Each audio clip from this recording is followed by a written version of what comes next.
네, 그 박영호 목사님이 쓰신 우리가 몰랐던 1세기 교회라고 하는 책이 있습니다. 그 책이 흥미로운 책입니다. 여름에 이제 더울 때 보실 만한 책입니다.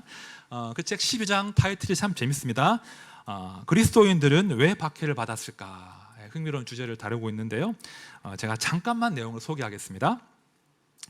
로마 교회가 처음 발생한 로마 사회는 다신교 국가였죠. 많은 신들을 함께 섬기던 그런 국가였습니다. 그리고 기본적으로 이방 종교에 대해서 관대했습니다. 그러니까 어떤 민족의 종교든 수용하는 그런 나라가 사회가 로마 사회였습니다. 그러나 유독 기독교는 모진 박해를 받았습니다. 10차에 걸쳐서 대박해를 교회가 받았죠. 왜 그랬을까요? 왜 그 종교에 관대했던 로마가 그리스도인들을 박해했을까? 이 책에서 지적하기를 로마 사람들이 그리스도인들의 몇 가지를 오해했다는 거예요. 몇 가지 오해들이 있어서 특히 박해가 심했다고 하는데요. 오늘 말씀과 관련되어서 하나만 제가 그 오해의 내용들을 소개할게요. 어떻게 오해했냐? 로마 사람들이 그리스도인들이 식인을 한다고 오해했습니다. 그러니까 사람을 먹는다고 오해를 했다는 거죠. 교회는 그리스도인들은 아주 초기부터 정기적으로 모일 때마다 모여서 성찬, 주님의 만찬을 나누었습니다. 예수의 살을 먹고 예수의 피를 마시는 그런 의식을 행했어요. 근데 이게 교회 밖으로 이제 이 이야기가 전달되면서 야, 살을 먹고 피를 마신다더라, 이런 식으로 이렇게 와전된 거죠. 가뜩이나 새롭게 생긴 신생 종교예요. 유대교의 한 분파인 줄 알았는데 나중에 보니 그것도 아니래요. 유대교가 기독교를 축출해 버렸거든요. 그런데 모여서 사람의 살을 먹고 사람의 피를 마신다고 하니 저 기괴한 종교가 도대체 뭐냐 하면서 이제 로마 시민들이 기독교를 이렇게 멀리하고 핍박했다는 것이죠. 아무튼 교회는요, 그 발생 초기부터 여러 가지 오해 가운데 또 핍박 가운데 이렇게 성장한 것이 교회입니다. 자, 그런데요, 우리가 다 알지만 그 초대 교회는 이 밖으로부터의 오해와 어려움도 만만치 않았지만 더 큰 문제는 안으로부터의 문제였습니다. 안에서 내부적인 문제와 초대 교회가 치열한 싸움을 벌였습니다. 1차적으로는 이단들이 침투가 있었죠. 그렇죠. 아주 초대 교회부터 다양한 이단들이 교회에 침투했습니다. 그래서 우리가 읽고 있는 신약 성경의 상당수가 그 이단 문제를 다루고 있어요. 그리고 교회가 일찍 채택한 그 신앙 고백 문서들이 다 이단과의 싸움의 결과물이에요. 이단들의 싸움을 잘하기 위해서 바른 신앙을 정립한 것이 신앙 고백이거든요. 자, 그런데요, 이런 이단들의 침투 말고 또 하나의 문제가 있었어요. 그게 뭐냐면 세상의 관습이 교회 안으로 침투하는 것이었습니다. 그러니까 교회 밖에서, 세상에서 내가 예수를 믿기 전에 행하던 그 관습을 가지고 그대로 교회에 와서 교회를 어지럽힌 일들이 상당히 많았다는 거예요. 자, 오늘 저희가 이제 성만찬을 앞두고 성찬에 관한 말씀을 나눌 텐데요, 로마인들이 성찬식을 식인하는 것이다 라고 오해했던 것처럼 안타깝게도 이 성찬에 참여했던 그리스도인들도 성찬의 본질을 오해했다는 거예요. 이 성찬에 담겨 있는 그 풍성한 그 은혜를 가볍게 여기고 그 성찬을 이제 자신의 만찬으로, 그저 사람들이 먹고 마시는 자리로 변질시킨 사람들이 바로 고린도 교회 성도들이었습니다. 오늘 그 말씀을 한번 나눠보려고 합니다. 자, 먼저 17절 말씀을 제가 볼게요. 내가 명하는 이 일에 너희를 칭찬하지 아니하나니 이는 너희의 모임이 유익이 못되고 도리어 해로움이라. 자, 너희의 모임이 유익하지 않다, 해롭다, 차라리 모이지 마라, 이런 뉘앙스거든요. 근데 이 17절이 말하는 모임이 뭐냐면 그냥 모임이 아니고요, 예배하러 모이는 거예요. 그죠? 너희가 예배하러 모이는 것이 해롭다라고 하는 지금 충격적인 진술을 하고 있는 거예요. 자, 그 이유가 뭘까요? 자, 18절 말씀 다 함께 봅시다. 시작. 먼저 너희가 교회에 모일 때 너희 중에 분쟁이 있다 함을 듣고 어느 정도 믿거니와 자, 이게 왜 모임이 해롭다고 하냐면 모일 때, 그러니까 예배하러 모여 있는데 그 예배하는 모임 가운데 유치한 그 분쟁과 이 파벌, 파당이 있다는 거예요. 차라리 모이지 마라 이렇게 말할 정도로 예배가 훼손되어 버린 그런 상태였다는 거죠. 바울이 얼마나 화가 났는지, 자 19절 말씀 보십시오. 이 19절 말씀은 어려워요. 그 바울 서신 가운데 가장 해석이 어려운 구절인데요. 제가 세 번역으로 읽어볼게요. 하기야, 여러분 가운데에서 바르게 사는 사람들이 환히 드러나려면 여러분 가운데 파당도 있어야 할 것입니다. 이해되십니까? 이해하시는 분은 문해력 1% 듭니다. 이게 어려운 말인데요. 이게 무슨 말이냐면 지금 사도 바울이 화가 나서 냉소적으로 비꼬는 대목이에요. 이런 뜻입니다. 제가 한번 풀어볼게요. 이왕 너희들이 나누어졌다면, 이왕 너희들이 나누어져 싸우고 있다면 그래 좋다. 차라리 너희 중에 누가 옳은지나 드러나면 좋겠네. 이런 뜻인 거예요. 이해되십니까? 이왕 나누어져 있다면 차라리 너희 중에 누가 옳은지나 드러나면 좋겠다. 잘하고 있다. 이렇게 지금 바울이 냉소적으로 지적하는 거예요. 얼마나 화가 났으면 이런 표현 썼겠습니까? 그리고 이제 21절을 보시면 지금 고린도 교회가 하고 있는 그 유치한 그 분쟁의 내용들이 등장합니다. 자, 21절 볼게요. 이는 먹을 때 각각 자기의 만찬을 먼저 갖다 먹음으로 어떤 사람은 시장하고 어떤 사람은 취함이라. 자, 지금 제가 이 모임이 예배라고 했죠. 자, 우리가 이 21절 말씀을 제대로 이해하려면 그 초대교회 예배를 좀 제대로 이해할 필요가 있어요. 교회가 처음 형성되었을 때 그 당시의 예배는 지금과 많이 달랐습니다. 지금처럼 막 콘티가 있어가지고 뭐 질서 정연한 예배가 아니었고요. 비교적 자유로운 것이 초대교회 예배였습니다. 지금처럼 이 강대상과 회중석이 분리되어서 이 강대상 위에서 한 명이 막 떠드는 이런 형태의 예배도 뒤에 정착된 거예요. 그러니까 처음에는 이렇게 둘러 앉아가지고 모여서 함께 예배를 드렸거든요. 자, 그런데요, 이 초대교회 예배 가운데 가장 주목할 만한 것은 식사, 함께 밥 먹는 것이 예배의 그 중요한 순서에 포함되어 있었다는 거예요. 그러니까 기록들에 따르면 최소한 주후 한 3세기까지는 함께 공동 식사하는 것이, 애찬 나누는 것이 예배의 중요한 한 부분이었습니다. 왜 지금도 파틀럭 하잖아요. 집에서 이제 음식 막 싸워가지고 다 모여 먹는 것처럼 그렇게 애찬을 나누었다는 겁니다. 그래서 함께 애찬을 나누면서 식구 되는 거죠. 식구. 야, 우리가 이제 예수 안에서 한 식구 된 거야. 형제와 자매가 된 거야. 그 의미를 나누었다는 거예요. 자, 그렇게 공동의 식사를 하고요. 그 식사의 끝이 무엇이었냐 하면 바로 성찬 예식이었다는 거예요. 이해되십니까? 식사를 맛있게 한 다음에 그 식사의 끝에 이제 그 식사의 의미, 우리가 지금 먹는 그 빵, 또 마시는 이 포도주, 그렇죠? 우리의 일상적인 그 저녁 식사가 그 주님의 살과 피를 먹고 마시는 그 은혜의 구원 사건으로 재해석되는 거예요. 어렵습니까?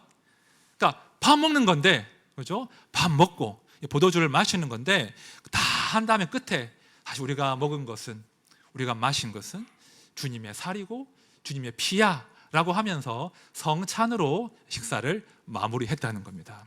이것이 초대교회 예배의 모습이었어요. 자, 그런데 이게 지금 고린도에게 어떤 일이 벌어진 거냐? 그 공동 식사를 할 때 사달이 벌어진 거예요. 이 부유한 사람들이 먼저 음식을 막 장만해가지고 이 기름진 음식을 딱 가지고 와서는 좋은 자리를 딱 선점하고는 자기들 거리 부어라 먹어라 마시라 해버린 거예요. 그럼 뒤에 온 사람들은 뭐가 돼요? 먹을 게 없는 거예요. 여러분, 이 당시는요, 이제 공휴일 날 예배 드린 게 아닙니다. 우리는 지금 이제 공휴일 날 주일이어서 모여 예배를 드리지 않습니까? 근데 초대교회 당시는 일하는 날이었어요. 그래서 이들은 예배를 이른 새벽에 드리거나 일과를 마친 저녁 시간에 예배를 드렸어요. 그러면 부유한 사람들은 음식을 장만해서 올 만한 그런 재정적인 시간적인 여유가 있단 말입니다. 하지만 가난한 사람들이나 노예들이나 또 몸으로 일하시는 분들은 이제 음식을 장만해 올 만한 시간적인 재정적인 여유가 없는 거예요. 그냥 땀 흘려 일하다가 그 먼지와 땀을 다 뒤집어 쓴 채 예배에 오게 된단 말입니다. 딱 왔는데 잘 사는 사람들은 먼저 딱 자리 차지하고 다 먹고 마시고 끝나버린 거예요. 그럼 늦게 온 사람들은 못 먹거나 아니면 남은 거 먹거나, 이런 유치하고 치졸한 일이 교회 가운데서 벌어졌다는 겁니다. 그렇게 식사가 엉망이 되어버리면 여러분, 성찬을 제대로 나눌 수 있겠습니까? 그죠? 성찬을 제대로 할 수 없는 지경이 되어버린 거예요. 참 이게 고린도 교회의 부끄러운 모습이었는데요. 유진 피터슨 목사님이 이 대목을 되게 재밌게 이렇게 번역을 하셨어요. 제가 메시지 성경의 한 대목을 읽어볼게요. 또한 여러분은 예배를 드리러 와서도 서로 갈라진 채 있다고 하더군요. 한 자리에 모여서 주님의 만찬을 나누기는커녕 오히려 밖에서 많은 음식을 가져와서 돼지처럼 먹는다고 하더군요. 그래서 어떤 사람은 따돌림을 당해 아무것도 먹지 못한 채 집으로 돌아가고, 어떤 사람은 걷지 못할 정도로 술에 취해서 실려가기까지 한다더군요. 얼마나 이제 부끄러운 모습이었는지 충분히 짐작이 되죠. 함께 한 식구 되었고 함께 형제와 자매가 되어서 애찬을 나누는 자리인데, 그 자리가 끼리끼리 모여서 빈부의 그 빈부와 그 신분의 격차가 오히려 드러나고, 특별히 가난하고 소외된 이웃들, 형제 자매들에게 상처를 주는 그런 몹쓸 식탁이 되어버린 것입니다. 성찬을 제대로 나눌 수가 없는 것이죠. 여러분, 왜 고린도 교회 성도들이 이렇게 했을까요? 왜 끼리끼리 모여서 잘 사는 사람, 부유한 사람들은 배불리 먹고 마시고, 늦게 온 노예들이나 가난하신 분들은 이렇게 차별받는 그런 일이 벌어졌겠습니까? 이게 말입니다. 다른 게 아니에요. 세상에서 해온 대로, 세상에서 살던 그 방식대로 지금 교회가 산단 말입니다. 세상이 그랬거든요. 세상이 차별하여 식탁 교제를 나누고, 세상이 가난한 사람들, 노예들, 없는 사람들을 소외시켜 왔기 때문에 그 행습 그대로 지금 교회에서 한다는 겁니다. 제가 책을 하나 소개할게요. 되게 재밌는 책이 하나 있어요. 로드니 스탁이라는 사람이 쓴 기독교 승리의 발자취라는 책입니다. 되게 재밌습니다. 한번 꼭 사서 보십시오. 두껍긴 해요. 이분이 난 크리스찬이에요. 난 크리스찬인데 기독교가 왜 이렇게 부흥했을까를 아주 사회학적으로 연구한 책이 이 책입니다. 볼만한 책입니다.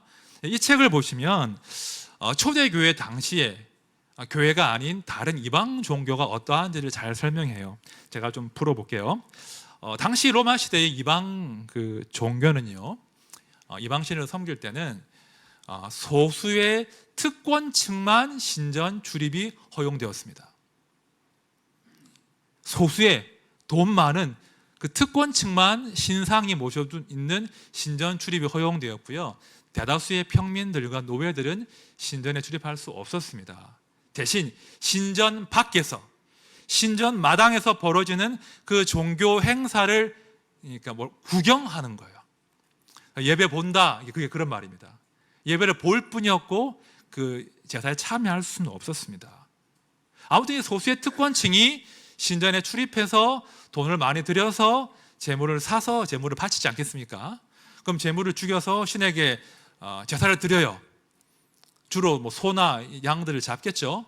그럼 여러분, 그 잡은 소나 그 제물들은 어떻게 하겠습니까? 다 불태워서 없애버리겠습니까? 소를 잡았잖아요. 어떻게 해야 돼요? 먹어야죠. 먹었단 말입니다. 그래서 이제 이런 이방 그 신전들은 그 솜씨 좋은 요리사들을 고용한 거예요. 그래서 제사를 드리고 난 다음에 그 고기를 잡아가지고 멋진 만찬을 준비하는 거죠. 그러면 그 제물을 드린 그 VIP 고객과 그 VIP 고객의 그 지인들과 친지들만이 모여서 그들만의 잔치를, 고기 파티를 벌인다는 거예요. 그것이 로마 시대 당시에 종교 생활의 한 단면이었습니다. 가진 사람들, 제물을 바친 그 사람이 친지들을 모아서 이제 파티를 벌인 겁니다. 그러니까요, 이방 종교에서 그들의 종교 의식에는 분리와 차별이 너무나 당연했다는 거예요. 빈부나 귀천이나 인종이나 남녀노소의 구분 없이 한 상에서 먹고 마신다 생각할 수 없는 사회가 로마 사회였는데, 그런 차별적인 종교 행태가 교회 안으로 침투한 거예요. 그래서 예수를 믿는다고 하면서도 부유한 자들이 원래 살던 방식대로, 그렇죠? 교회 안에서 이런 차별과 소외를 만들어 낸 것입니다. 마땅히 주의 죽으심을 기리는 성도의 하나됨을 기념하는 주의 만찬이 되어야 할 것인데, 그저 먹고 마시고 취하는 자기의 만찬으로 변질된 것입니다. 그게 지금 바울이 말하고 있는 대목이에요. 마침내 바울이 그 행태에 이렇게 일침을 날리거든요. 자, 22절 말씀 제가 읽어볼게요. 너희가 먹고 마실 집이 없느냐? 너희가 하나님의 교회를 업신여기고 빈궁한 자들을 부끄럽게 하느냐? 내가 너희에게 무슨 말을 하랴? 너희를 칭찬하랴? 이것으로 칭찬하지 않노라. 지금 바울이 뭐라고 합니까? 차라리 집에서 먹고 와라. 왜 뭘 싸워가지고 가난한 사람들 소외시키고 예배를 욕되게 하느냐? 하나님의 교회를 모욕하느냐? 가난한 너희 형제들, 우리 주님이 당신의 피로 값주고 산 그 귀한 영혼들의 마음에 상처를 내고 있느냐? 바울이 막 화가 난 거예요. 바울이 격앙되어서 지금 편지를 쓰고 있는 것입니다. 자, 여기까지가 이제 바울의 문제 제기예요.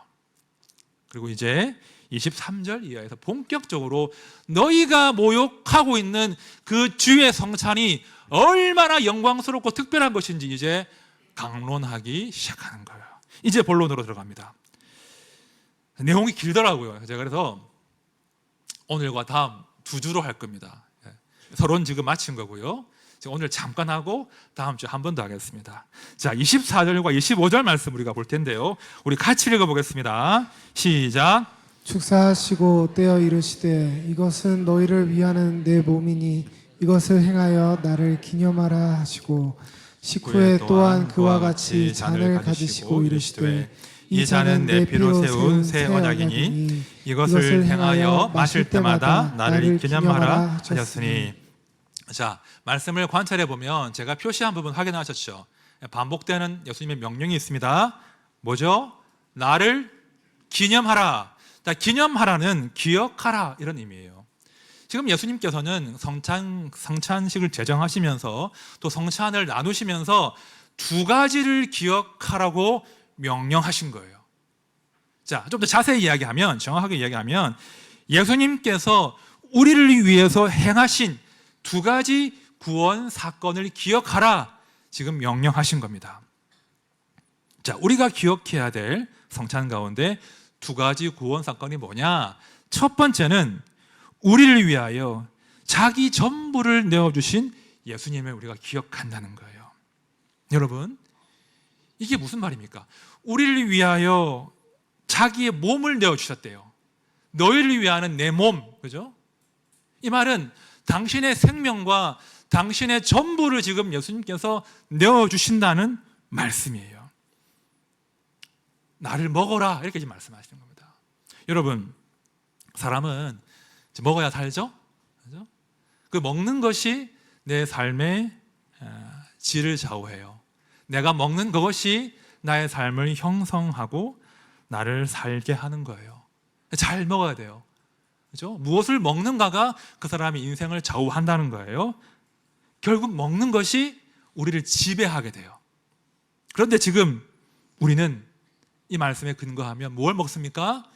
예수를 먹는다는 거예요. 우리 주님이 기꺼이 먹혀주신다는 거예요. 놀랍지 않아요? 예수님이 우리에게 먹혀주신다는 거예요. 왜요? 먹고 살라고. 말씀 들어보십시오. 내가 아버지로 말미암아 사는 것 같이 나를 먹는 그 사람도 나로 말미암아 살리라.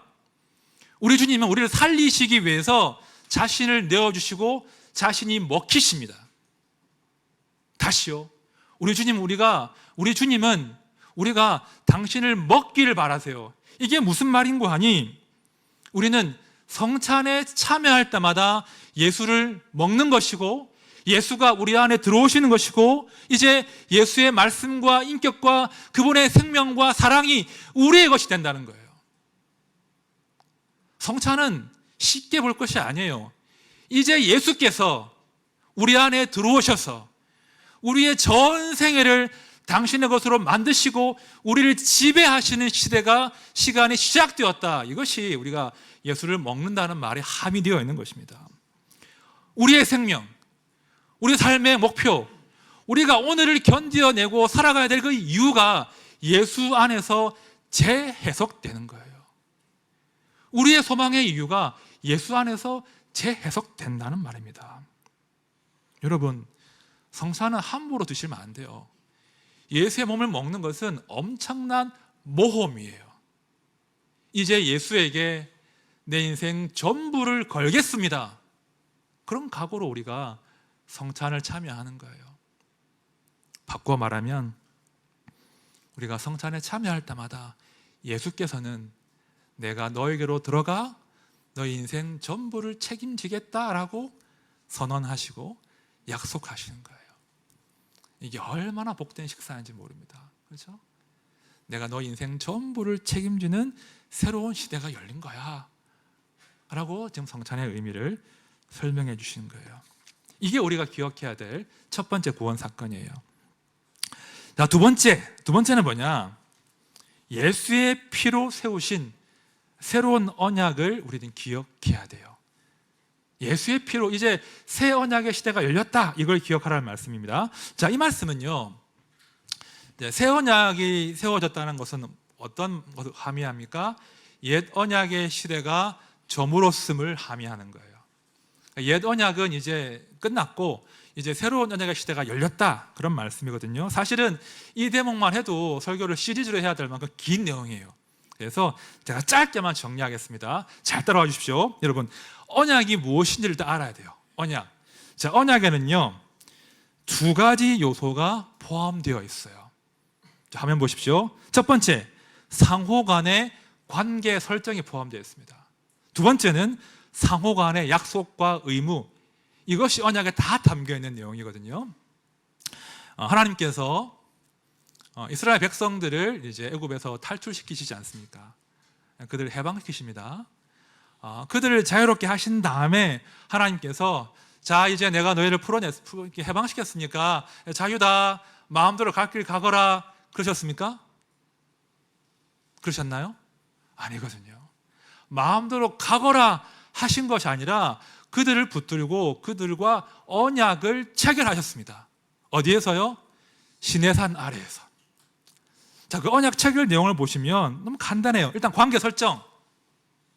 나는 너희들의 하나님이 되고 너희는 내 백성이다. 오케이? 관계 설정하셨고요. 그 다음에 상호 간의 약속 의무. 나는 너희들을 끝까지 사랑하고 지키고 보호할 것이고 너희들은 나의 율법을 지키거라. 나의 명령과 율법을 지키거라. 이렇게 약속하신 거예요. 자, 그리고 이 언약을 체결하신 다음에는 마지막으로 피 뿌림의 의식을 하십니다. 이게 출애굽기 24장에 나오는 말씀인데, 모세가 그 피를 가지고 백성에게 뿌리며 이르되 이는 여호와께서 이 모든 말씀에 대하여 너희와 세우신 언약의 피니라. 이게 왜 피를 뿌리겠습니까? 언약을 세우신 다음에 관계 설정과 상호 약속한 다음에 왜 피를 뿌렸을까요? 어기면 죽는 거야. 예, 이 목숨 걸고 지켜야 돼 라고 하면서 피를 뿌리신 거예요. 자, 그러나 우리가 다 아는 것처럼 이스라엘 백성들은 이 약속을 이행하지 못했습니다. 그렇죠? 그들은 하나님의 율법을 온전히 지키지 못했단 말입니다. 가나안 땅이 하나님께서 통치하시는 그 하나님의 공의와 사랑의 그 통치 원리가 드러나는 하나님의 나라가 되어야 되는데 애국과 똑같아진 거예요. 여전히 우상 숭배하고 여전히 사람의 욕망을 따라 사는 그런 우상 숭배 나라가 되어버린 것입니다. 그래서 이 옛 언약이 실패하고 깨진 거예요. 하나님이 깨신 게 아닙니다. 백성이 자신의 약속과 의무를 저버림으로 이 옛 언약의 시대가 종말을 구한 것입니다. 그러나 감사하게도 우리 하나님은 이 백성들 포기하지 않고 다시 언약을 갱신할 새 언약의 시대를 준비하신다는 거예요. 자, 예레미야 31장 33절 말씀 우리 같이 읽어보겠습니다. 시작. 그러나 그날 후에 내가 이스라엘 집과 맺을 언약은 이러하니 곧 내가 나의 법을 그들의 속에 두며 그들의 마음에 기록하여 나는 그들의 하나님이 되고 그들은 내 백성이 될 것이라. 여호와의 말씀이니라. 자, 여기에 새 언약의 핵심이 나와 있습니다. 많은 말을 할 수 있겠지만 새 언약의 핵심은 이거예요. 옛 언약의 시대에는 돌판에 새긴 율법을 너희들의 열심과 너희들의 의지로 지켜야 했다. 그러나 이제는 내가 나의 법을 너희들의 마음에 두고 너희들의 마음에 기록하겠다라고 하시는 거예요. 이제는 하나님의 사랑과 하나님의 공의를 따라 살고자 하는 그 새로운 마음과 새로운 의지와 새로운 지혜를 너희들의 마음에 부어주겠다는 거예요. 그래서 너희가 그 새 마음을 따라서 이제는 하나님 나라의 백성다운 삶을 사는 새로운 시대가 열릴 것이다 라고 지금 예레미야가 예언했고요. 이제 예수 그리스도께서 당신의 피를 뿌리심으로 그 새 언약의 시대가 비로소 열린 겁니다. 여러분, 마땅히 그 언약을 어긴 백성들이 죽었어야 되잖아요. 그런데 예수께서 대신 피를 뿌리십니다. 대신 죽으십니다. 그리고 우리를 정결하게 하신 거예요. 그리고 우리 가운데 성령을 모실 수 있도록, 새 마음이 부어질 수 있도록, 우리가 성령의 처소가 될 수 있도록 우리 마음을 정결하게 그 피로 준비시키신 거예요. 우리가 그런 새 언약의 시대를 살고 있는 겁니다. 그러니까 성찬에 참여할 때마다, 떡을 먹고 포도주를 마실 때마다 내 안에 오신 새 마음, 새 영, 그죠? 이것을 기억하는 것이 우리가 성찬 때마다 명심해야 될 진리인 것이죠. 에스겔서에 보면요, 이 새 언약에 관한 또 아주 유명한 말씀이 있거든요. 제가 한번 읽어볼게요. 또 새 영을 너희 속에 두고 새 마음을 너희에게 주되 너희 육신에서 굳은 마음을 제거하고 부드러운 마음을 줄 것이며 또 내 영을 너희 속에 두어 너희로 내 율례를 행하게 하리니 너희가 내 율례를 지켜 행할지라. 아까 예레미야와 아주 유사한 말씀입니다. 아주 중요한, 메모하실 만한 그런 중요한 말씀인데요. 동일하게 너희에게 새 마음을 주겠다, 새 영을 주겠다 이렇게 약속하시는 대목인데요. 지난주에 아마 화요일쯤이었던 것 같아요. 하루는 이제 화요일날 이 말씀을 묵상하는데 묵상 가운데 저희 지금 병과 싸우고 있는 저희 셋째 아이가 이렇게 떠올랐습니다. 참 자식은 다 예쁘지 않습니까? 자식은 다 예쁜데 특별히 아프면 더 애틋하고 예뻐요. 어제도 이제 항암을 이제 금요일날 마치고 집에 와서 이제 왔다 갔다 하는데 유심히 보게 되는 거예요. 유심히 보게 돼요. 너무 사랑스럽고 너무 예쁜 거예요. 그런데 아프잖아요. 너무 사랑스럽고 너무 예쁜데 아프잖아요. 참 그게 마음이 쓰리더라고요. 저렇게 아픈 아이가, 저렇게 예쁜 아이가 아프구나, 빨리 회복되면 좋겠다, 그런 마음으로 아이를 보게 되지 않습니까? 그런데 이 에스겔서 말씀과 이 아이의 상황이 딱 이렇게 결합이 되면서 제가 이렇게 그 말씀을 풀이하게 됐어요. 너희 육신에서 굳은 마음을 제거하고 부드러운 마음을 줄 것이며, 이 말씀을 제가 풀이하기를 이렇게 풀이했어요. 예보미의 육신에서 악한 세포 덩어리를 제거하시고 새로운 폐와 새로운 심장과 깨끗한 마음을 주실 것이다. 사실 이건 성령께서 주시는 마음이라고 생각하진 않아요. 그냥 제가 너무나 아이를 염려하고 아이를 사랑하니까 이 말씀을 묵상할 때 그런 적용이 되더라고요. 사실 모든 아비의 마음 아니겠습니까? 너무나 사랑스러운데, 너무나 이쁜데 그 아이가 병들어 있다면 마음이 얼마나 애가 타고 마음이 들끓겠습니까? 내 모든 것을 다 걸고서라도 이 아이를 살릴 수만 있다면 다 버릴 수 있고 걸 수 있는 것이 부모의 마음이고 아비의 마음 아니겠습니까? 그런데 여러분, 이 마음이 우리 인생을 향하신 하나님 아버지의 마음이라는 거예요. 우리의 그 병든 마음을 제거하시고 새로운 마음을 주시기를 기뻐하시는, 원하시는 그 마음이 하늘 아버지의 마음이라는 거예요. 아까 우리가 예레미야 31장 말씀, 그 새 언약에 대한 말씀을 봤는데요, 그 앞에 이런 구절이 나오거든요. 그러므로 그를 위하여 내 창자가 들끓으니 내가 반드시 그를 불쌍히 여기리라. 그러고는 새 언약의 말씀이 전개가 돼요. 내가 그를 위하여, 뭐죠? 그를 위하여 내 창자가 들끓으니 내가 반드시 그를 불쌍히 여기리라. 여러분, 우리 주님께서 떡을 떼어 주시면서 포도주를 나누어 주시면서 그런 애타는 들끓는 창자와 같은 마음을 부여잡고 떡을 떼어 주시고 포도주를 나누어 주신 거예요. 내가 너희들의 병든 몸, 도무지 하나님을 사랑할 수 없는, 도무지 하나님을 즐거워할 수 없는 작은 두려움에 그냥 함몰되어서 병들어버린 너희의 그 마음, 도무지 하나님을 경외할 수 없는 그 마음을 내가 제거하고 이제 너희 심령 가운데 하나님을 경외하는 마음, 하나님을 즐거워하는 마음, 말씀을 듣고 이해하는 그 마음을 심어주겠다라는 그 마음으로 주님이 성찬을 나누어 주신 것입니다. 우리가 오늘 그 예식을 함께 하는 것입니다. 이제 함께 성찬 예식으로 들어갈 텐데, 여러분, 이것은 단순히 떡이 아니고 포도 주스가 아니에요.